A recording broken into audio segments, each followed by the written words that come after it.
Avant d'écouter Le Bouillon, on tient juste à vous dire que c'est les vacances, mais Tac revient à la rentrée avec un nouveau numéro en septembre, alors restez à l'affût.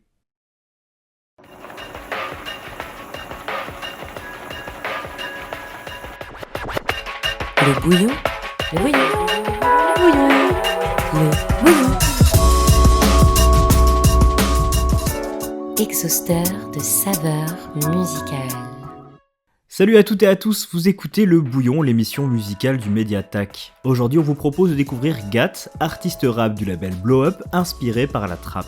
À travers ses sons fédérateurs, Gat cherche à retranscrire son énergie dans ses morceaux. Ayant récemment sorti son dernier EP Des nœuds et des vœux, on a eu l'occasion d'assister à sa release party et de l'interviewer au sein du studio Bateau. Le bouillon, exhausteur de saveurs musicales. J'ai pas le remède, j'fume une comète, j'aimerais flâner sur un voilier avec un cocktail, ça j'esquive les lots, 0 degré l'eau. Dans le placard j'attends une lettre, j'fais de la magie low. J'ai pas le remède, j'fume une comète. Ma musique elle parle de moi, de ce que je vis, de ce que je vois, comme la plupart des rappeurs, tu vois. Donc c'est ça, et puis j'aime aussi mettre des paillettes dans les yeux un petit peu, tu vois, un peu d'attitude, des trucs style A$AP Rocky, des trucs très fédérateurs un petit peu. J'aime bien cette idée-là. C'est plus, j'ai envie de dire aux gens de définir ce que je fais à travers ma musique, tu vois. Je saurais pas dire, c'est plein d'influences, autant introspectif que de l'attitude, que des trucs énergiques, etc. Le premier titre où t'apparais sur les réseaux, c'est Holy Ice en 2021. Et justement, quelle a été ton évolution depuis ce moment-là jusqu'à aujourd'hui avec la sortie de ton nouvel EP? Bah, c'est vrai que Holy Ice, ouais, c'est mon premier morceau qui est sorti. C'était avec un poteau à moi, avec qui on se voit plus parce que la vie fait son tri, mais tu sais, ça se construit avec des amis, etc. Ça s'est fait comme ça, tu vois. C'est un groupe de potes que j'ai rencontré. On a commencé à faire du son ensemble. Le gars qui est sur le morceau Holy Ice aussi, il faisait partie de ces gars-là, et donc on a essayé de faire, on s'est cherché tous ensemble, on a essayé de monter un petit label associatif. Au départ, voilà, 0 degré, donc essayer de mixer nos influences dans ce qu'on aime à ce moment-là, dans des morceaux qu'on fait, quoi. Olias, c'est le premier morceau du coup qui est sorti sur les plateformes. Ouais. Mais avant ça, je suppose que tu avais aussi d'autres pratiques musicales. Comment ça s'est traduit? Comment t'es arrivé du coup à faire du son en fait? C'était quoi l'origin story vis-à-vis de ça? Pour la petite histoire, ça a commencé dans une caravane chez un pote. Parce son père avait un micro, il faisait des trucs pour des mariages, etc. Tu vois. Du coup, il avait un micro, on kiffait écouter du son ensemble, on écoutait grave de trucs, essayer de décortiquer un peu ce qui sortait et tout. On a commencé en rappant des trucs, des morceaux qu'on kiffait, tu vois. Je crois il y avait pas la même BND dans le lot à l'époque. Des trucs comme ça, on a essayé de re-rapper ça. Petit à petit, j'ai compris que ok, c'est possible d'enregistrer sa voix juste avec un micro et un ordi, donc j'étais chez ma maman à ce moment-là au lycée, et j'ai acheté des trucs pour faire. J'ai acheté pas que du bon matos, j'ai perdu des sous aussi parce que j'ai fait des bêtises. Ouais, voilà, ça a été un peu ça le déclic, de me dire que ok, ça peut être, j'ai l'impression que ça peut être facile, tu vois. Un micro, un ordi, une carte son, c'est parti, tu vois. Quand t'as démarré justement, voilà, vraiment en autodidacte complet, vraiment avec cette découverte aussi de se dire, en fait, je peux m'enregistrer, je peux aussi faire du son. C'était quoi les premières inspirations que t'as eues? Et est-ce que tu les sens encore diffusées dans ta musique actuellement? À ce moment-là, j'écoutais pas mal les gars de la 75e, par exemple. Sopico, je me souviens que Sopico, je m'étais grave mangé le projet Mojo à l'époque. 75, Népal, tous ces gars-là. J'ai commencé à écouter Laylo aussi sur ses premiers projets. Au moment où on a sorti Holy Ice, par exemple, on était un peu bousillé par tout ce qui se faisait sur SoundCloud à ce moment-là. Lyonzon, des trucs un peu crades comme ça. Ce côté innovation un petit peu, et qui part dans tous les sens, tu vois. Tu parlais de ton évolution musicale, mais avec le clip Tourmente, est-ce que tu as une inspiration visuelle, cinématographique qui t'a donné envie de faire ce clip qui a été réalisé par Naz Morito? On n'a pas vraiment d'inspiration d'autres clips ou de films. Je pense que moi, inconsciemment, j'ai dû piocher un peu dans des images que j'aimais bien, dans des films, dans des visuels que j'aimais bien, pour essayer de faire les plans. Je pense qu'on a construit un peu comme ça, avec des références, mais sans vraiment les citer. On a un peu essayé de faire une petite histoire et de rendre ça bien à la caméra, tu vois. On a un peu monté ça comme ça. Je savais que je voulais le faire sur la plage et tout, j'aimais bien le décor, tu vois. C'est vers chez moi, en plus c'est dans mon bled. Donc voilà, je savais que je voulais ça comme décor. Ensuite, pour comment le clip s'est réalisé, etc., ça s'est vraiment fait au fur et à mesure. Pour expliquer un peu du coup le concept du clip, il y a 2 personnages, il y a toi et un autre personnage avec une capuche, avec des cordes, avec des nœuds, justement pour arriver au chara design du coup du personnage qui t'accompagne en fait pendant le clip. Ça a été un peu compliqué pour faire prendre vie à ce personnage au début. Ouais, bah ce qui a été compliqué en fait, c'est surtout le costume. Merci à Sophie Hughes, si elle voit cette interview, merci beaucoup à elle, qui a géré pour faire la cagoule et qui a pris tout ce qu'il fallait pour faire le vêtement, tu vois. Et ce personnage, ouais, il a un peu découlé, le projet, tu vois, il s'appelle Des nœuds et des vœux, il y a le nom qui est arrivé d'abord. Je voulais essayer de personnifier ce truc-là, cette idée-là, tu vois, ce concept. Et c'est venu comme ça, tu vois, assez simplement, tu vois, en vrai, les nœuds des nœuds et des vœux, c'est un peu les nœuds qu'on se fait dans la tête. Donc je me suis dit, plein de nœuds sur la tête, une espèce de tête de boule de nœuds, ça peut coller parfaitement, quoi. Justement, elle représente quoi dans le clip? Parce que du coup, on doit crier sur lui, on doit essayer de lui échapper aussi pendant tout le clip. Est-ce qu'il a une signification particulière pour toi? Il peut en avoir plusieurs, mais la principale, je dirais, c'est comme je t'ai dit, les nœuds de l'esprit, tu vois. Le titre, il s'appelle Tourmente, tu vois. Donc c'est un peu essayer de représenter les moments où t'es un peu perdu, que ça soit dans les questions que tu te poses, dans ce que tu vis, etc. Tu vois, dans quel chemin de vie on prend, quel choix on fait, etc. C'est un peu, ça représente un peu cette idée-là, tu vois, d'être perdu. Justement, dans les paroles, tu dis discret, j'aime pas quand il faut se taire. Est-ce que ça représente bien la dualité que t'as dans ta musique et dans ta personne? C'est un truc qui revient un peu plus dans plusieurs morceaux, j'ai l'impression, sans vraiment que je fasse gaffe, mais ouais, ce truc un peu de cette dualité entre le calme et la tempête un petit peu, tu vois. Ce truc de vouloir tout arracher et en même temps d'être parfois pas confiant, d'être pas sûr de soi, etc. C'est un peu essayer d'exprimer ça, tu vois. Parce que c'est bon, on veut briller sur scène, mais après, il y a des trucs qui se passent hors ces moments-là, qui sont chiants, qui sont durs, enfin, comme tout le monde, quoi, tu vois. Donc, ouais. Pour revenir, du coup, sur la production de l'EP, ça, du coup, on a expliqué un petit peu que le concept est venu avant le premier visuel du clip. Comment, du coup, s'est fait aussi l'écriture de l'EP? Tout le travail préparatoire, les premières recherches d'écriture, comment t'as voulu justement l'orienter? J'espère que ce projet il rend quelque chose de cohérent, mais la conception elle a pas du tout été. Ça a été plein de morceaux récupérés sur les 2-3 dernières années, tu vois. Morceaux que j'avais commencé, que j'ai terminé un peu plus tard. Et en fait j'ai regroupé un peu les morceaux que j'avais, essayé de trouver une thématique là-dedans. Il n'y avait pas vraiment la volonté au départ d'en faire un projet, tu vois, donc ça s'est un peu fait sur le tas, et c'est parce qu'il y a soit des mots qui revenaient, soit des thématiques qui revenaient que j'ai assemblé ces morceaux-là ensemble, donc ça s'est étalé sur 3 ans, tu vois. Donc je pourrais pas te dire comment ça a commencé exactement. Je crois que le premier morceau que j'ai fait, c'est peut-être Burn. J'ai gratté la première partie du son, et puis je l'ai récupéré 2 ans plus tard et je l'ai terminé, tu vois. Donc en fait, c'est un peu à l'image de ce projet-là, c'est très décousu.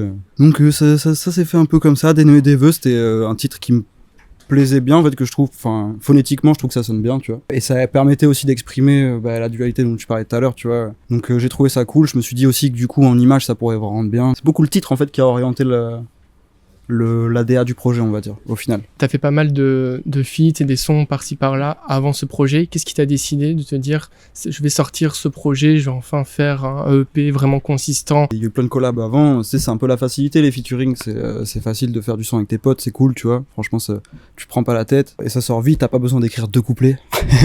C'est royal de faire juste un couplet.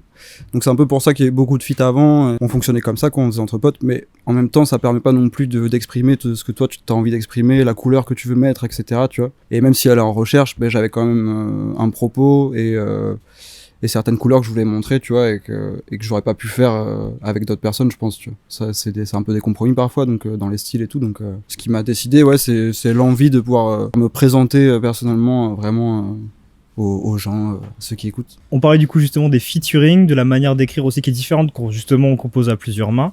Toi, par exemple, quand t'écris, c'est quoi qui vient en premier? C'est la top line? C'est d'abord, t'as aussi un concept aussi qui arrive au niveau de l'écriture? Pour moi, c'est surtout les flows qui vont guider le truc, l'énergie que tu vas envoyer à quel moment, etc. sur la prod, suivant ce que dit la prod, quoi. Donc au final, c'est plus les flows, je dirais. Il y a des textes qui sont faits parce que j'avais un bout de texte qui était écrit, j'aimais bien le propos, et donc j'ai essayé ensuite de le tirer un peu sur la suite du son.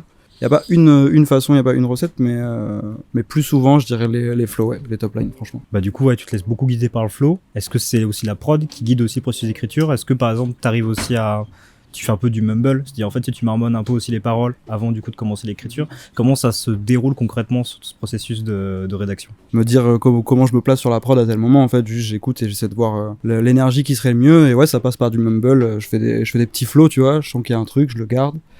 Et ensuite, j'essaie de caler des mots dedans, j'essaie de rentrer des mots dedans. Ça arrive souvent, ça, ouais. Mais tu as toute une équipe derrière toi. Est-ce que tu te fais un petit peu aider dans l'écriture, ou en tout cas il y a une supervision de ton travail?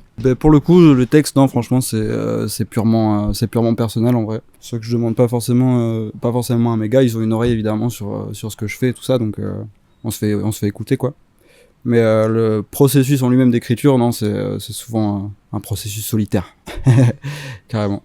Sur le projet, du coup, sur Des nœuds et des vœux, quel a été par exemple le titre dont tu as été le plus fier sur ce que tu as réussi à sortir en termes de texte? Tourmente, c'est pour ça que je l'ai clippé aussi, je pense. Alors moi, c'est mon préféré du projet. Les autres sont lourds aussi, allez écouter les gens, allez écouter. Mais c'est mon préf celui-là, et en vrai, ouais, en termes de ce que j'ai pu livrer dedans, c'est, je pense, le morceau qui m'a fait le plus de bien à faire. Parce que c'est vrai qu'au départ, il y a un petit aspect cathartique, tu vois, tu te livres et ça te permet d'apprendre des choses sur toi et en même temps de les sortir, d'être plus à l'aise avec parfois. Et c'est pas tout le temps le cas, ça arrive pas à tous les morceaux, tu vois. Et celui-là, ça m'a fait ça, ouais, ça m'a fait du bien de le sortir, ça m'a fait du bien de sortir ça, donc je dirais celui-ci. Pour la grosse basse, je dis oui. Je regarde le ciel, je dis hi. Je les ouvre, il est déjà midi. Les mais je chasse le mili. J'engage de pas vers la porte. Je me souviens quand je l'aimais à mort. Je peux plus la voir dans les yeux sans voir mon reflet amorphe. T'as la zik, ça m'a bousillé. Je l'aime tellement que je pourrais tout quitter. Je roule un petit, épouffe tout y est, bousillé. Toi caché, je peux roupiller. Donne-moi à boire là, je veux tout le stock. Faut qu'en criant ma peine, je réveille tout le bat. Je suis le coupable et en même temps le proc. Et je sens que le proc au fond il est foudrage. Je milite pour l'amour et la monnaie. Sorry baby, je suis le premier étonné. À chaque fois que je faute, t'es la première à me relever. À chaque fois que je me vautre, et fuck, je t'ai pas rendu l'appareil. Parfois j'accuse la paresse. Mais je sais que je suis dans le faux. J'aimerais sentir tes caresses. J'aimerais sentir ta chaleur. J'aimerais sentir ta tendresse. J'aimerais te prendre la main pour une dernière danse. J'ai déjà cramé ma dernière chance. Le bouillon. Le bouillon, le bouillon, le bouillon, le bouillon, le bouillon, le bouillon. Ok, donc là, on vient d'expliquer un petit peu comment ça se passe au niveau de l'écriture. Là, tu parlais du fait que Tourmente, c'est peut-être celui qui t'a le plus plu dans cette manière d'écrire. Du fait d'écouter la prod pour se laisser un peu guider dans ce travail d'écriture. Justement, le travail avec les producteurs, avec qui tu as pu bosser déjà, comment ils se coordonnent? Est-ce que c'est aussi un travail qui se fait en même temps à deux voix, ou est-ce que c'est aussi des décisions qui se font chacun de son côté? Il n'y a pas vraiment eu deux voix, finalement, il n'y en a eu qu'une. C'est-à-dire que les prods, c'est des type beats. Je les ai pris sur YouTube. Des beatmakers très talentueux. Lil Chic en fait partie, qui a fait la prod de Tourmente. Satsiji, Scorpio, enfin, il y a plein de beaux noms, des types qui font des bons projets, mais pour le coup, c'est des type beats. Je les ai juste récupérés, téléchargés, achetés. Et j'ai fait ça, il n'y a pas vraiment eu de travail en plus sur la prod. Et justement, tu vois, tu disais, en fait, ça m'inspire. Le travail de la prod et la structure qui est posée de base m'inspire pour écrire, et c'est ça qui va donner un peu les variations dans le morceau. Par rapport à ça, il me semble que tu avais aussi eu l'occasion de travailler aussi avec des producteurs sur certains de tes morceaux, sur les feats que tu as pu faire déjà précédemment. Comment du coup, pareil en fait, ça se coordonne cette histoire? Est-ce que c'est par exemple un producteur qui arrive du coup avec une proposition déjà faite, et là du coup tu t'adaptes à cette proposition-là, ou est-ce que tu as aussi un peu la possibilité de dire ouais non, je préférais du coup que ce soit travaillé différemment aussi pour adapter mon flow? Ah, ça arrivait, ouais, que parfois, que là je suis en train de bosser par exemple quelques morceaux avec Jemon, qui est rappeur bordelais aussi, qui fait des instrus, et du coup on a ce dialogue là, tu vois, pour essayer de faire la prod et essayer de rendre ça au mieux. Comment ça se passe? Ouais, c'est des discussions, on essaie de voir dans quel mood on est, quelle couleur on veut amener, tu vois, si ça va être plutôt jazzy, ça va être plutôt moderne. C'est des discussions, puis ensuite on teste des trucs. Et moi je fais pas de prod, donc je suis un peu perdu, j'ai l'impression qu'il y a 1000 choses à faire, donc je suis pas le meilleur pour lead le truc, mais par contre je peux te dire si j'aime ou pas. Ouais, il y a clairement une discussion, du coup il y a un échange de dire ok, tel placement, machin, j'ai un regard aussi sur... ça peut être sur les drums, sur quelques mélos, j'ai des idées, tu vois. Donc ouais, c'est clairement un échange 50-50, quoi. On essaie de faire un truc qui nous plaît à tous les deux, et sur lesquels moi je vais pouvoir être à l'aise pour rapper dessus, tu vois. T'as fait plusieurs scènes, notamment la soirée hors champ à la Rose School. Est-ce que t'es ce qu'on peut dire un homme de scène? T'apprécies faire des scènes? Est-ce que ça te transcende? Bah ouais, c'est toujours un plaisir de bouger sa tête devant plein de gens, rapper ses trucs, ça fait beaucoup de bien à l'ego, c'est un gros boost d'adrénaline sur le moment, tu vois, donc ouais, je kiffe. Est-ce que je peux te dire que je suis un homme de scène? Je sais pas, en vrai, moi je kiffe en tout cas, je me défoule et j'essaie d'y aller à fond à chaque fois, tu vois. Mais c'est aux gens de dire, tu vois, peut-être que vous verrez ce soir dans ce magnifique lieu là, il va se passer quelque chose.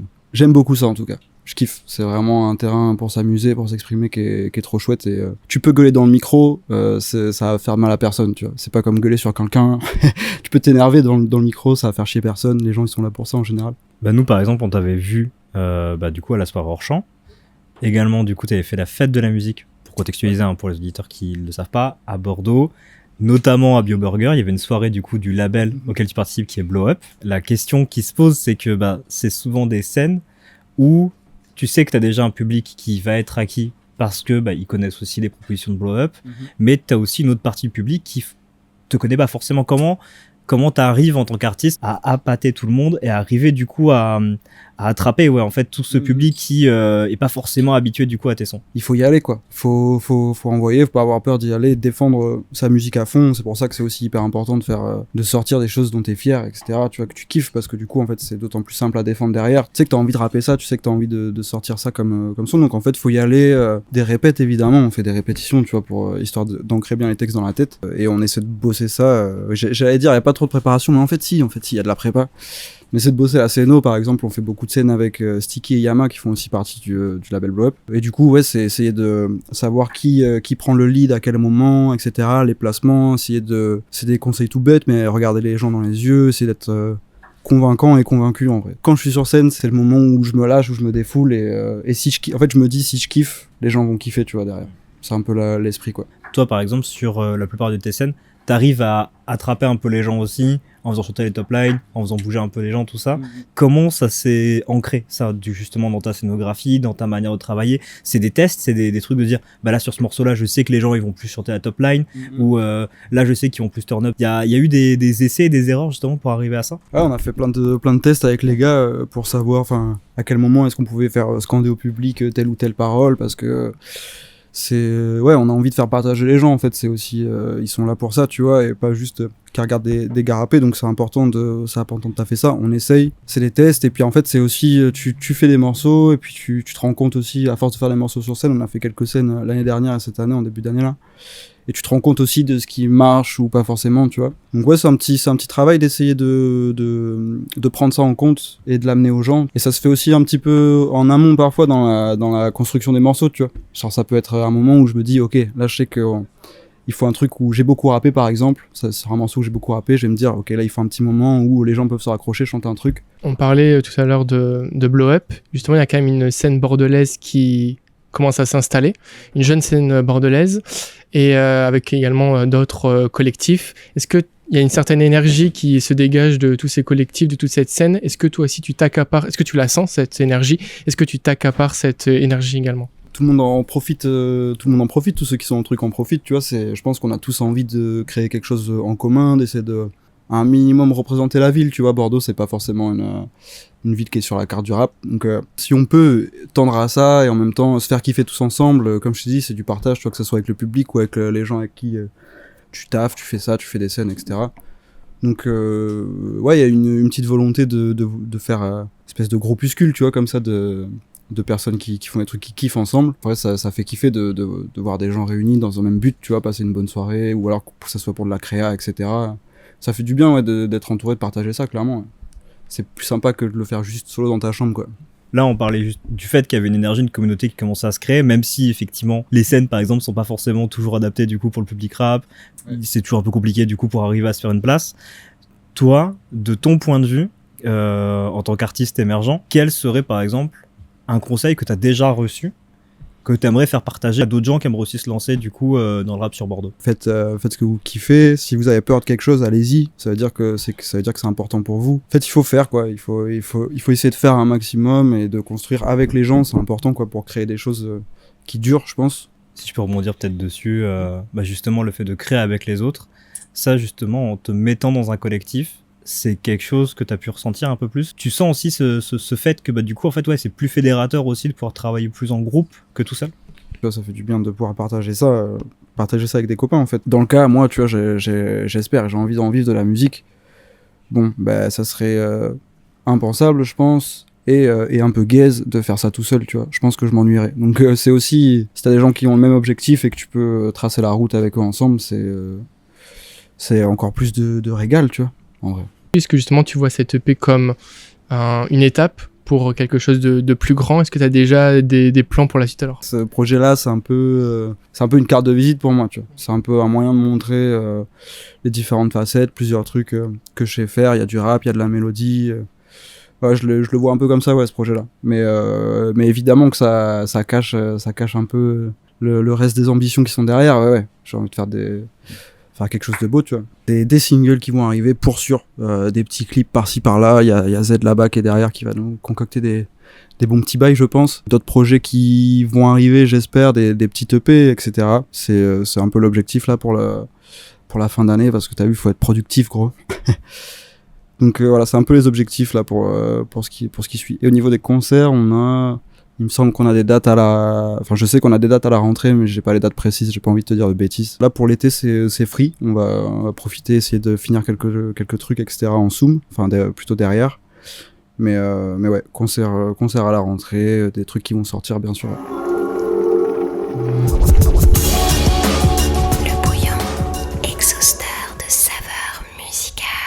Merci d'avoir écouté cet épisode du Bouillon. On vous rappelle que l'EP de Gad des Nœuds et des Vœux est disponible sur toutes les plateformes. Merci encore à Studio Bateau et au label Blow Up, et découvrez toutes les autres productions du Mediatac sur notre site internet lejournaltac.com.